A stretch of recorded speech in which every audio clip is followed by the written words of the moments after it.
Welcome to the Alain Elkann interviews, an unprecedented window into the minds of some of the most well-known and respected figures of the last 25 years. We are in Paris at the headquarters of Christie's, and Paris office is the largest office in Europe after the one in London. We're talking to Cécile Verdier, who is now the president of Christie's France, replacing François de Riclès, who was here before. If I am not wrong, Cécile Verdier had a long career. After dreaming about it, she became an auctioneer, a commissaire-priseur. She worked at Drouot, which is a very famous French auction house, and then she worked already 11 years at Christie's, and then 10 years at Sotheby, and then now she is the president of Christie's France.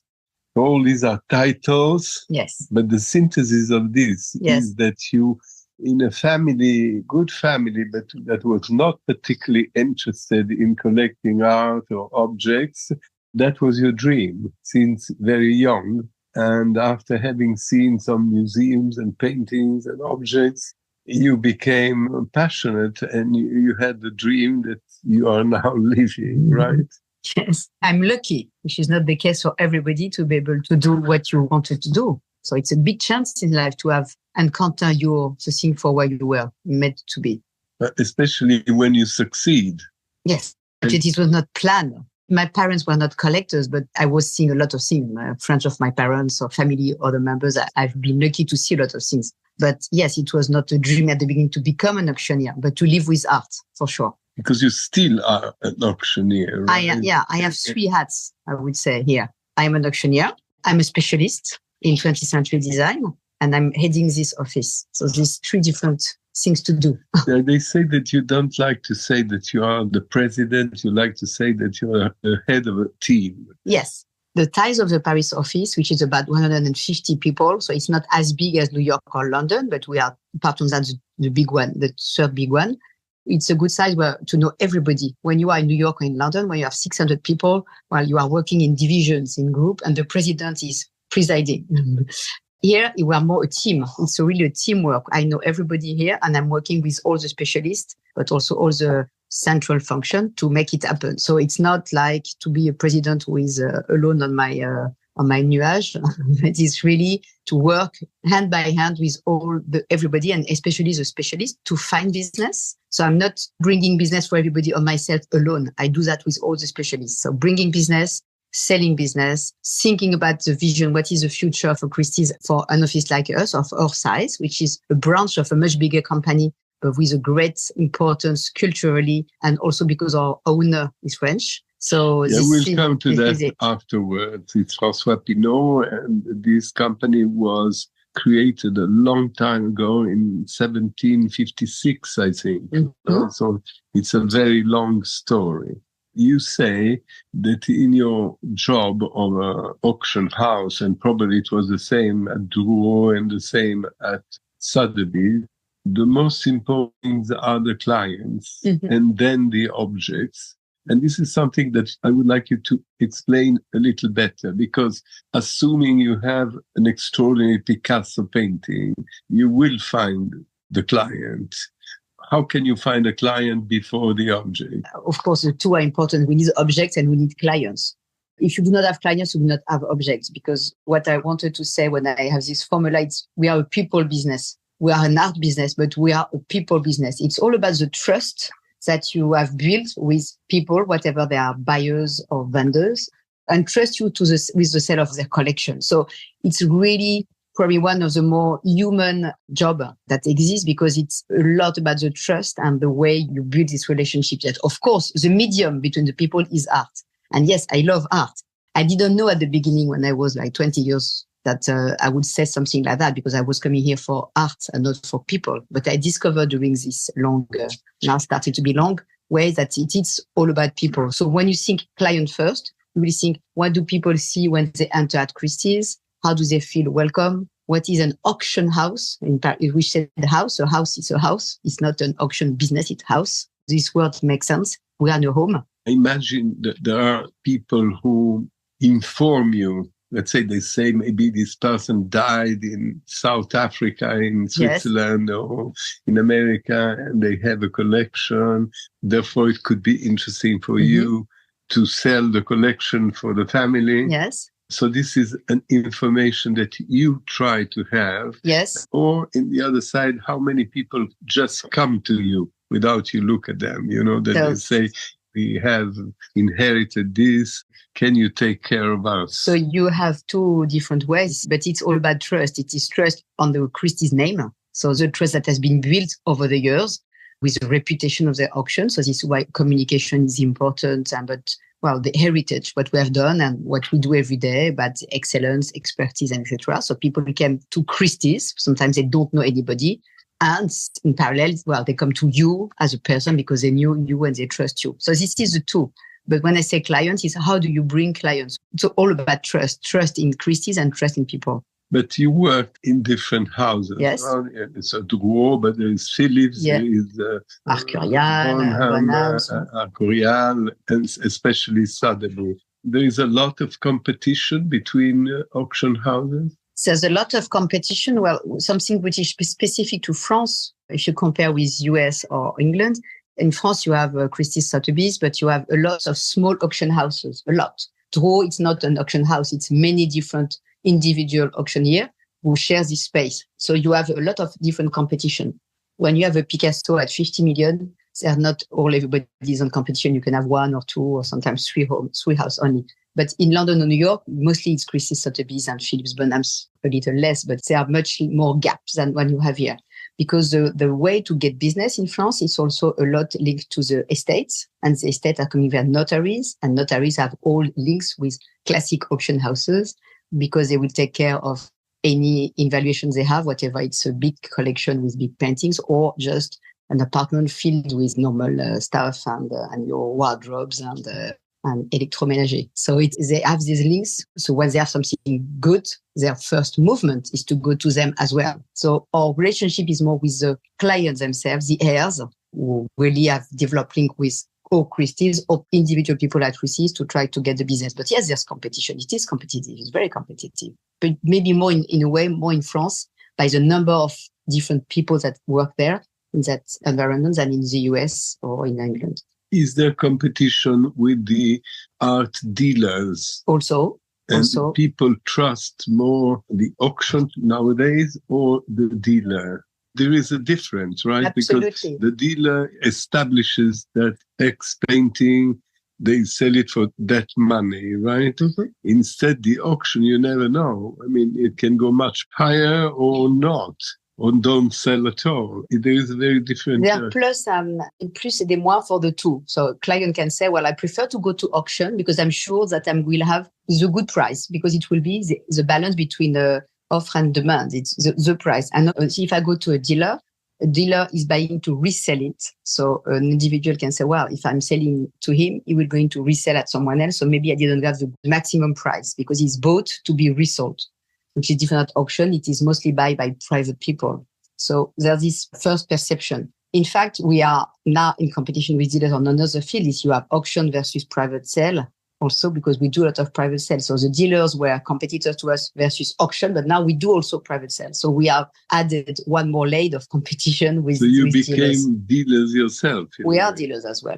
We are selling less in volume. We really choose on what painting we are going to try to get a private sale. But yes, the development of private sale have been very, very key for the last 5-6 years, 10 years, but really the last years since COVID, it has becoming very, very important for Christie's. But if I understood well, since you are president, somehow you want to change something, yes. Right? And if I am not wrong, one of the things you want to change is to make people understand that Christie's is open to everyone. It's not a very closed place where only very wealthy people can come and only masterpieces can be sold and so on and so forth, right? You want to say we are open from 9 to 6. You can come and sometimes there are masterpieces, sometimes also smaller things.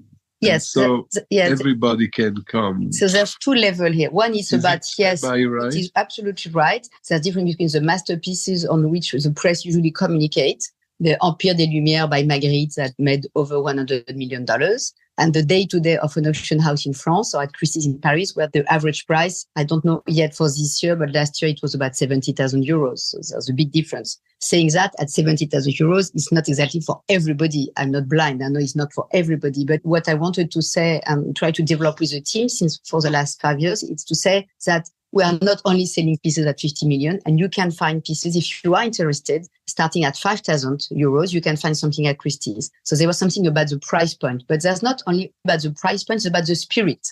I remember very well when Christie's entered this building, this precise building 20 years ago, because I was there. I worked there. It was 1999, if I remember. What were you doing at the time? I was heading the valuations department. The communication at the time was to say, you should come to Christie's because it's a museum, free access, no ticket to buy, and it's changing every week. So it's a fantastic way to discover art. It is still true, but in the meantime, the way to approach art has changed. If you want to propose to people who have no idea to go to a museum, what is free or not free, to come. It's just to say, you can come and see, because art is not what you think it is. We are not only selling very classical art or very something that you do not understand. We are very open to show you very different things. And I had a chance to join Christie's maybe 5 years and a half ago.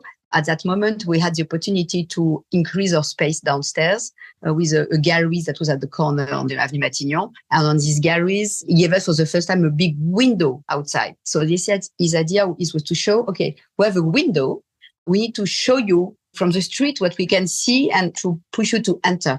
And we are starting to show a lot of things that we didn't show in the past for sale or just proposing our space to younger artists. So to really try to show that at Christie's, you can discover things that are not or expensive or old, but really open to the life around us. We are much more connected to what's happening outside of Christie's and not just in our Christie's box.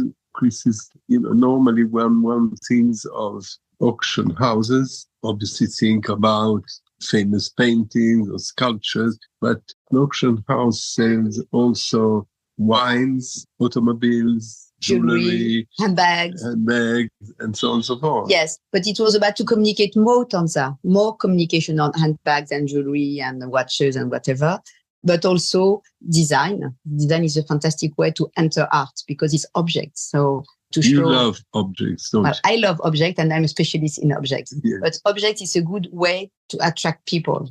Because at the end, you still have a sofa or an armchair or a vase, and you need that. When you don't know anything about contemporary art could be very, very... For specialists. For specialists, and people can feel it's very shy. It's not for me. I do not have the background. I do not understand. So to buy a piece of design, contemporary design, is a good way to buy something which is the contemporary, which is a kind of contemporary art, but with a use. And it really permits to give access to much more people. Nowadays, which are the paintings and sculptures, contemporary, 20th century, 19th century, or for the furniture and objects, which are the more demanded things? Because things change because of fashion, no? I mean, antique masterpieces, unless they are extraordinary, or 18th century furniture, French, which was so important and a lot, are less in the taste of people today, or maybe in Europe, maybe somewhere else they are. It's really interesting. We are at a very specific moment because I remember very well the turn of 2000.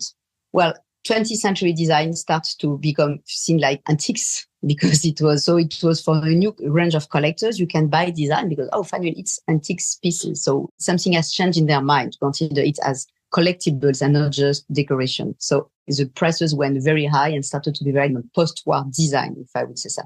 And it is true, as you said, that for the classic furniture and classic art, classic sculpture, etc., the taste has been going down. But in parallel, when you see for the last 3-4 years, because of some great collections came to the market, it has shown that how you can live with this classic art, mixing it with more contemporary.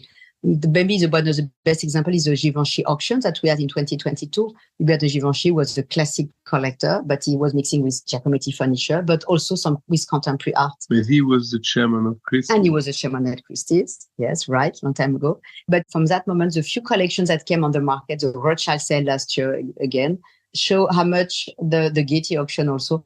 And what, others, the Rothschild? The Rothschild, the Getty, the Guérin Hermès, what else? Doucet, you started with Doucet. No? Yes, but all these collections more recently, the sales that happened as the last 3 years, have shown a new, I would not say appetite, but new interest for classic art. And I think there are many reasons for that. The taste for quality. Now the collectors like to mix more and more. We always said that people love to mix, but it was not that true. Honestly, we are living in a classic interior or a modern interior. Now they much more see how you can mix your Hartung painting with a black lacquered 18th century chest of drawers, for example. So the comprehension of how you can mix has developed a lot, or with an African art piece. And in parallel, we are living in a very difficult environment globally, worldwide. It's difficult. And there's a taste for memories, the roots, where we go back. So when you look at all this group of young maîtresses de maison, all these French girls that are between 35, 40, that they show their home in Instagram.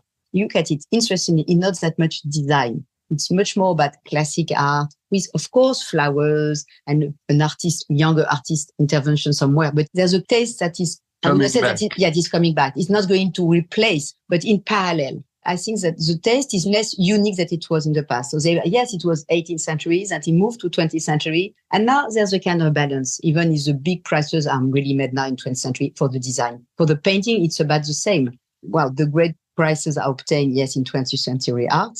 Many pieces, like recently this Magritte in New York, but last year we had a fantastic Miro from the Colombe d'Or in Paris, etc.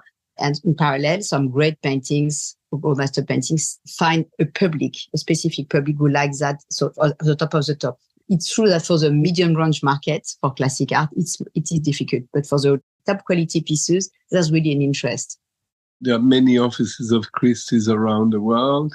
We can talk about New York, London, and Paris. Fashion is not only for the furniture itself, that they don't want a meuble bulle, but they prefer Jean Prouvé or Perriand, something more fashionable, nowadays Moline or whatever. The same is for the cities. Now they say that Paris is very fashionable at the moment, right? For the world of art, that it's a renaissance in terms of exhibitions, of people who come to Paris. Probably more than they do in London. How do you operate? The people who come to your auctions are mainly French people living in France, or they are people from all over the world? And if they are from all over the world, which are your major clients? Or maybe they're depending on what? In fact, we have 4 locations for auctions worldwide. New York, number 1. London, Hong Kong, and Paris. This is the 4 locations. So Paris is not an office, it's really an auction place. This is the 4 we have. We do sales in Geneva, but it's not at Christie's, and it's just twice a year. So really auction home, we have the 4. As you said, Paris has developed that much that now Christie's Paris is a region. So we have Europe, which is London and EMEA. Apart from Paris, we have Asia, we have America, and we have France. It says a lot, and it makes a link to what you said. Why do we have that? It was not the case 5 years ago. We were really under the Europe region, but we are now a region because a lot of things has changed. Brexit has helped us a lot. And all the galleries, this street has been completely transformed. Avenue Matignon, when we started to be here 20 years ago, we were the only one. There was Galerie Tamenaga was there, but that was it. Now, all the galleries, the big painting galleries worldwide wants to be in Paris in this specific street. So it says a lot. Second, yes, it's easier for a lot of continental clients who are living in Germany, Spain, Italy, Belgium, etc., to sell in Paris because it's far easier for the shipping, for the paperwork, and sometimes even for the taxes. For example, when you are Spanish, if you sell abroad, out of the European community, you have a lot of taxes to pay, which is not the case in Paris. So it brings us some business. And this happened in parallel with the dealers coming to Paris and the fair. It is true that even La FIAC was a great fair that we all loved and we cherish because we grew up with this fair for my age person, that the takeover by Art Basel gave another dimension. This is another competition. Well, it's not a competition. It brings to this moment of the year in October all the collectors worldwide are in Paris. And we did 85 million euros this specific week in October during the fairs because everybody was there. And because the fair was good, they made some good money. So it gave confidence to the people. And then the auction came and we have great, and the atmosphere in the sale was fantastic. What did you sell most? We are selling the thinking Italian sale, typically Italian art. Until 3 years ago, we were for 25 years having in London this sale in London. But for our colleagues in London, it started to have a colleague in Italy, it has to have no sense for them to make this sale in London. Their buyers and their vendors were very often Italian. Not only Italian, but a lot were Italian. So it was easier to make it in Paris. So typically, third of the result is Italian art sale with all the big stars of the Italian scene of 20th century. At the same time, we had a lot of French artists, of course, but international. Last year and this year, we had a single owner collection with very contemporary artists like Baselitz, Kiefer, or artists that we were not really selling in Paris until that moment. Polke, they were always in London or in New York because it was a single owner collection, and we saw them in Paris extremely well. Julie Meritou. And because of this internationalization of Paris, as you say, with all these hubs that's coming, especially in October, we have everybody. It's not new that our clients, the buyers in our sales are international. It was like, depending on the specialty, but in contemporary art, it's probably 80% of what we are selling are sold to non-French clients. Globally for the company, in Paris, it's 1/3 sold to European, 1/3 to American, 1/3 to Asia. So it's about like that. It's a little less for Asia right now. Can you sell more paintings or works of art? We sell everything. Or objects? If you put in numbers of lots or in number of values, it's different. In number of lots, it's probably equal, but in number of values, it's 20th century art paintings because this is the market worldwide. It is like that. More than objects or furniture. The values are design. Well, just to compare, we have our classic week last week, and we sold globally between the all master paintings and furniture sales, with great sales, about 12 million. For the week during Art Basel Week for 20th century art, we made 82 million. So it is said in 2 seconds. Mm-hmm. But when we have a Givenchy auction and we have it in Paris, because there's no point to not make it in Paris, the collection is in Paris and we sold it here very well, but we sell it to the world. And there is also a kind of fetishism in the sense that to have a piece that belonged to Givenchy or to Rothschild or to Doucet or others, people like that. To be able to have an object. Because what is interesting on paintings and objects is their life. They move from a family to another, from a country to another. It's about the people. What I'm saying at the beginning, it's when I say client, it's people. The object, it's a link between two people. It's how you. So I think André Malraux says something like that about the art. It's from one man to another one, or says a sentence a bit like that. Yes, it's that. So, for example, I work a lot with Jacques Grange. I sold his collection a few years ago, part of his collection, and he loves provenance. All his small paintings at the property of, it's always coming from someone because he loves the piece, but he loves the story behind the piece. And you have more and more people thinking like that. It's also a way to have a sort of security for the fact it's not a fake for a lot of people. So the origin has always been something that people valued, to have the traceability, the history of a piece. But more than that, now it's like the human skin that you give to a piece, whatever it's a painting or an object, to know that it has been the property of Colette, Hubert de Givenchy, Yves Saint Laurent. To know that this piece belonged to someone chosen that. History, right? He put his eyes on it. What did he like? Did I will have his talent by looking at the same piece? No, I'm joking, but it's really about to put yourself in a story that continues. Luckily for you, you are the president, therefore you probably have to run the business, obviously, yes. Right? As a manager. Sometimes.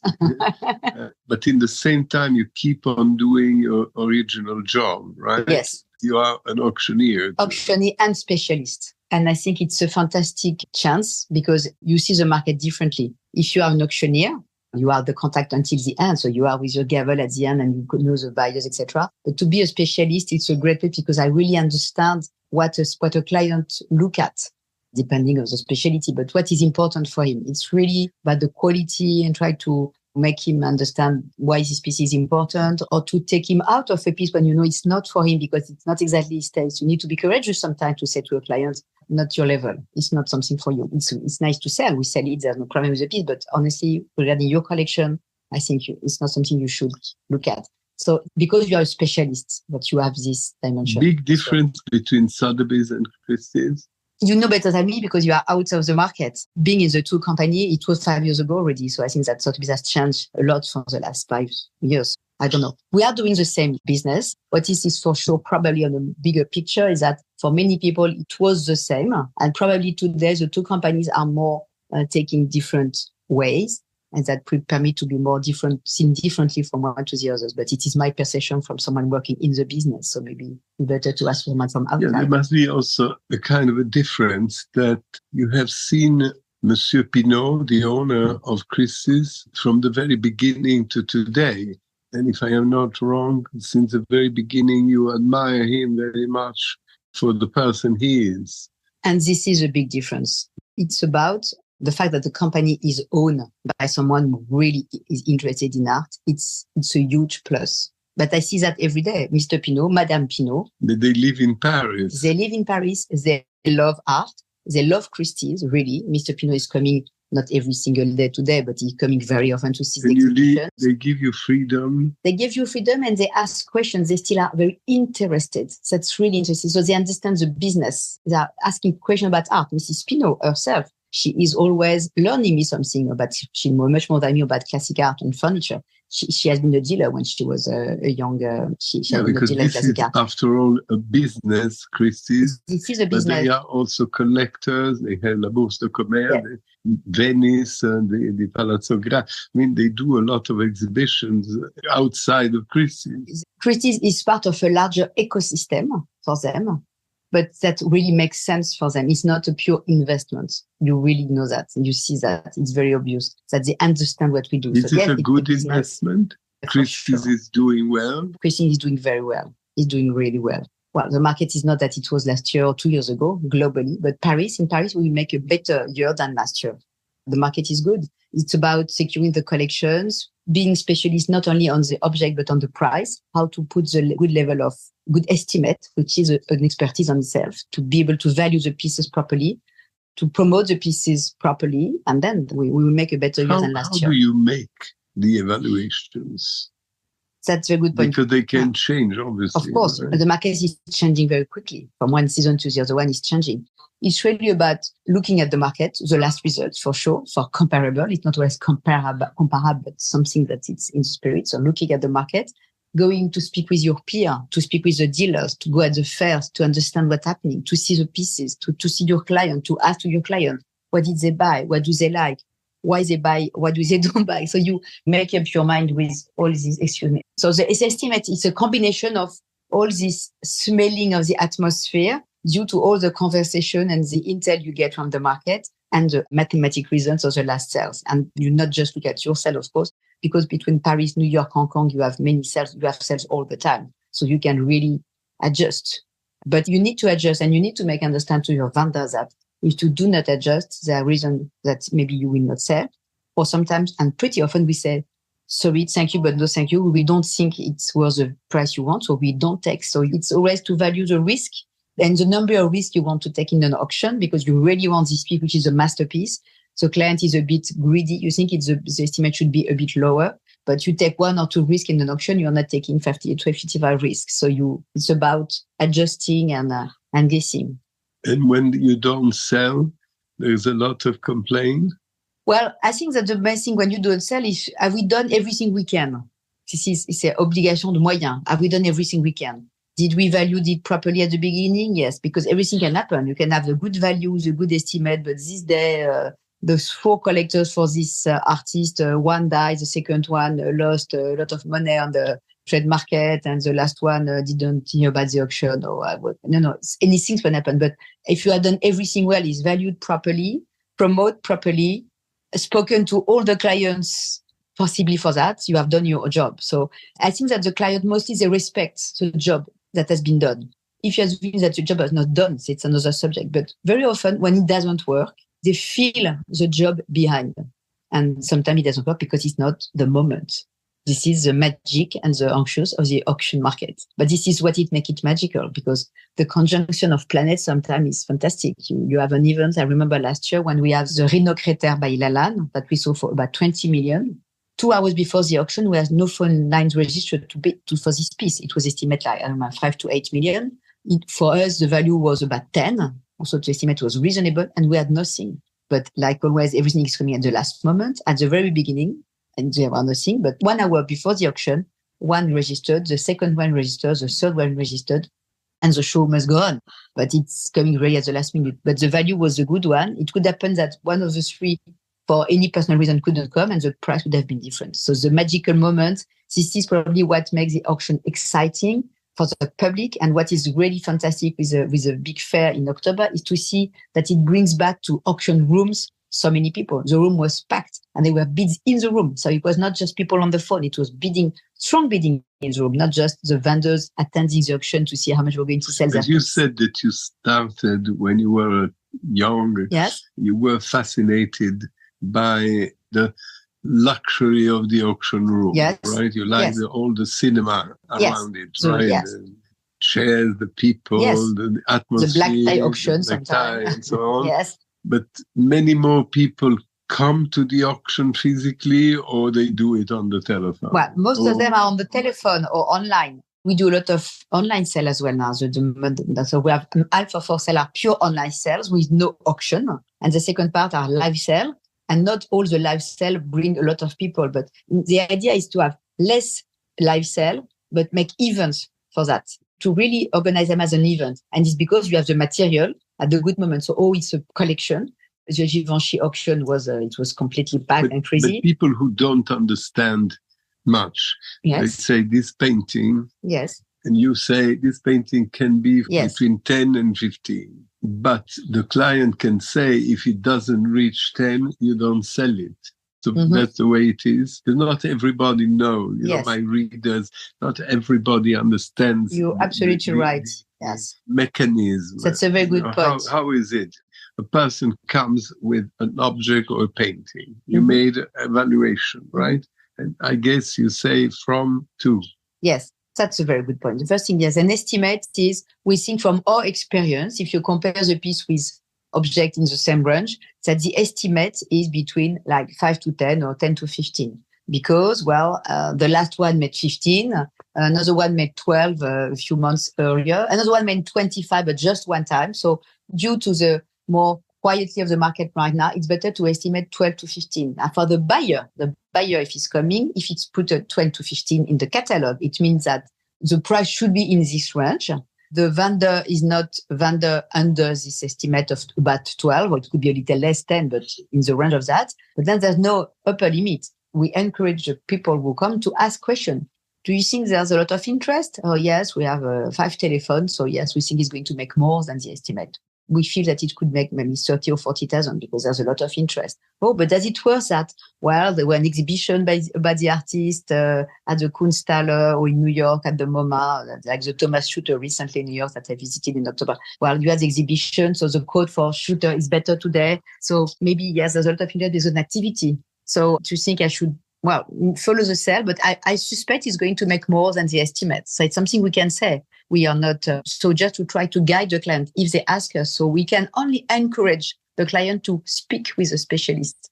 Even if they have the feeling they don't know anything, they don't want to look foolish, or there's no bad question. It's a very good question to say, you estimate this 10 to 15. How do you think it's going to make? It's a good question to ask, a very good question. And why? Because it's auction where the higher limit is never sure. Do you think that people mostly buy for an investment, or they mostly buy because they love it or because they need it? What is the majority of the motivation, buyer's motivation? They want to make a business, to say now Picasso is going down or going up. So it's like a stock or an apartment or something, if the real estate went down, so they buy because they think it's going to go up, or they just buy for love of art, or crazy because they are collectors and they absolutely want this old Bible that, because they collect. I have seen people crying at the Claridge's in London because they couldn't buy a particular book that they absolutely wanted to have, but someone else bought it. This is the kind of a collector. not for investment. You have real collectors, you have investors, and you have people who furnish their home. They need a sofa and they're looking for a nice sofa that they like. So you have real collector. So you have some all master drawings.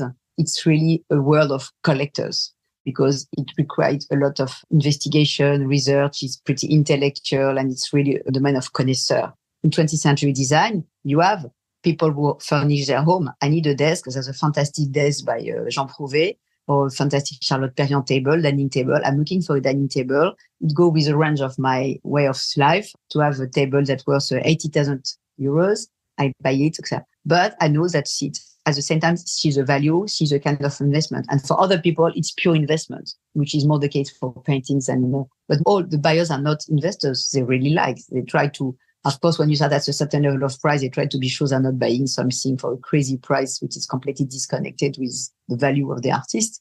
But you have real collectors. What is very interesting to see, I make the link with your collector, the Claridge. I remember very well a collector that I love very much was Michel Perinet. He was a collector in African art and design, art decorative. And he was at the beginning, he was a jewelry maker. And Michel, when he was coming he died like a few years ago. But when he was coming at an auction, I remember because I'm very often taking the African art sale as an auctioneer. In front of me, I had a 10-year-old guy. He was completely moved. He wanted desperately this piece. As a young guy, wants this piece of chocolate. At the moment the hammer goes down and he get it, if he bought it, it was over. It was everything about to leave this moment of the auction. But the possession of the object after that was less the subject. It's the moment to feel very lively because you have this immense emotion of desire for this piece that you really want and that speaks to you. So the desire is one of the motivation. You have desire, you have collection at a more reasonable way, you have investors, and you have furniture. And how is the market going altogether? They say that you are going through not such a great period. Well, it's true that with instability, political, economical, the uncertainty before about who will be the next president for America, and the interest rates that were very, very high, a part of the buyers that we had between 1921 and 1923 after COVID, because at the moment there were a lot of cash and they wanted to make some cash, a lot of people were investing in art. This part of the called pure buyers has not disappeared, but has slowed down a little because the pieces they bought super expensive in 21, 22. Now, if they want to continue, because some were buying with a loan, so the level of interest rate is not the same. So, or they put their money on some another place because the interest rate was higher. So when the money cost nothing, it was very interesting to buy art. So for part of this, really investors, as a part of them has a bit so slowed down. Hope that the interest rates will go down again. Of course. Because it's good for you. Well, it's good for the market. It's not good for the banks. But not good for the bank, but good for the well, it's always a mix. But I'm saying it's a mixture, the mix of economic situation. And the French people, we are in Paris. Yes. Has Paris really changed? Is it really so fashionable today? Well, and what do the French do? Do they buy? Are they reticent? How does it work?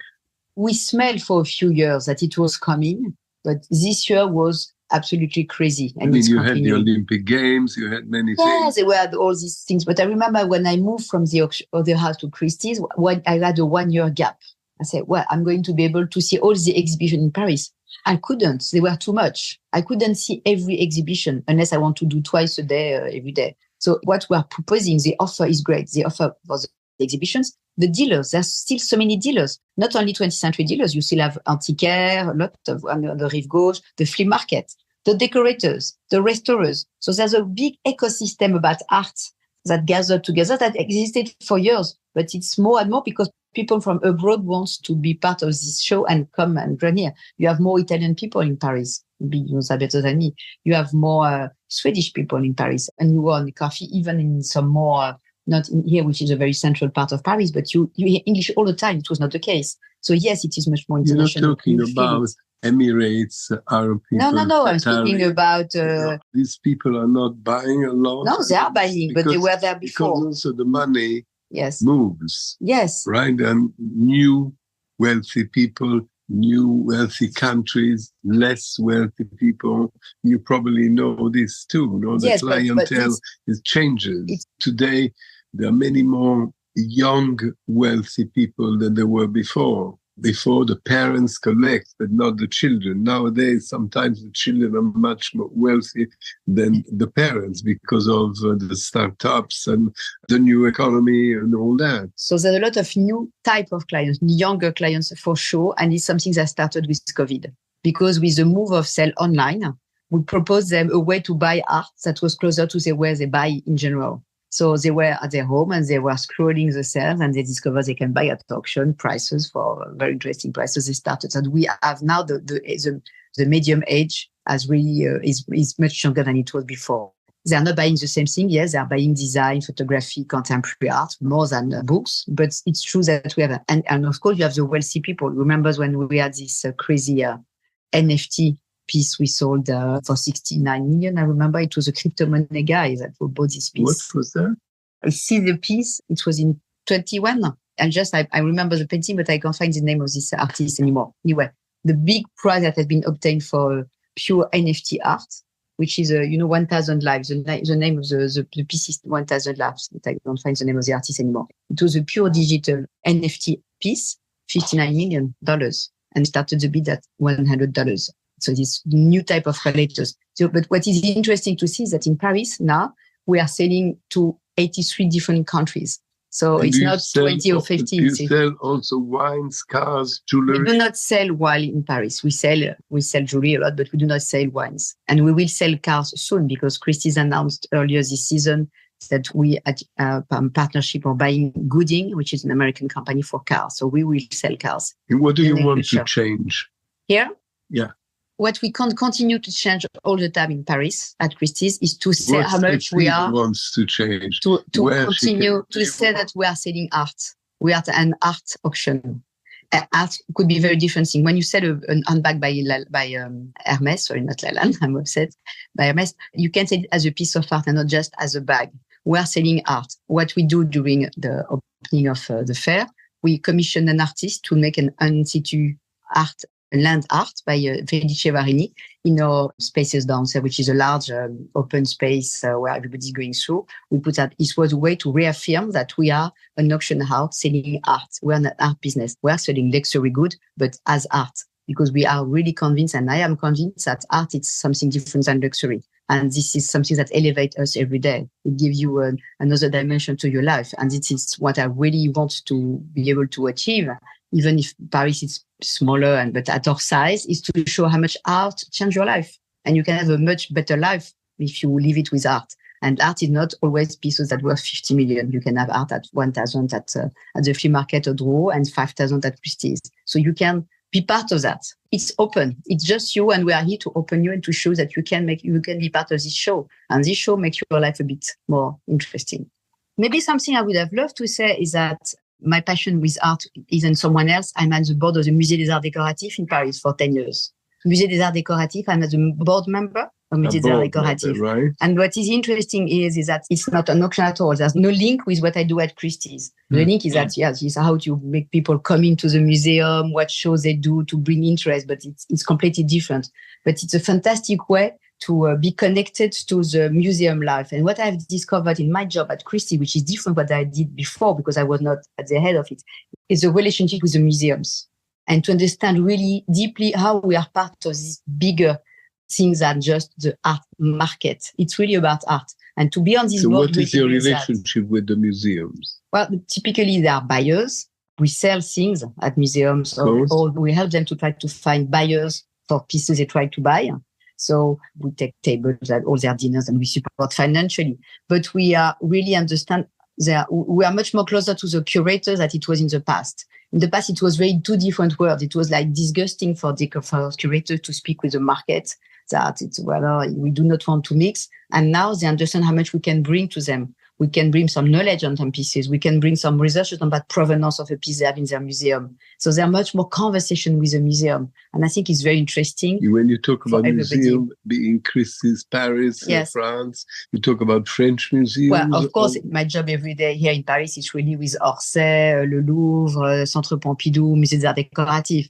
but really to understand their needs, what they're looking for. It's really another conversation, another type of conversation. Because you exchange tendencies also. You exchange tendencies, or we could exchange, I would say, more about, we know that we have a client, they know an object they would like to try to find for an exhibition and they do not have access. They come to us, or they have an object that they try to buy and they're looking for mécénat.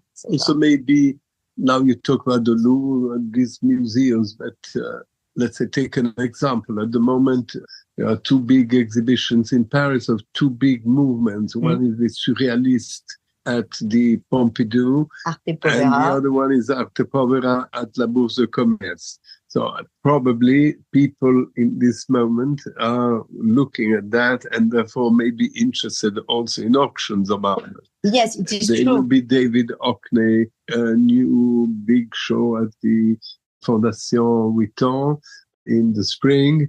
So it will be in Paris. Yes. So is this linked to your auctions or not? It's not linked. It could be like typically when we knew that the John Michel exhibition was coming in, a client have a John Michel, we can try to say, I think it's a moment because you have a lot of attention after the exhibition.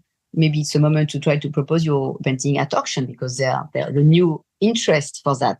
But when I'm speaking about collaboration with the museum, it's not that because I have no influence on their programmation. And if we do sell it after that. So yes, the exhibitions give a tendency for the market sometimes, if the exhibition is done well, because otherwise it could also deserve the artist. Of course. But typically the Arte Povera, it's a very intellectual movement that's very not easy accessible for everybody. I've been very impressed. I've been a few times with Emma Lavie, who showed me everything, to see how many people were queuing to see this exhibition. But they needed explanation.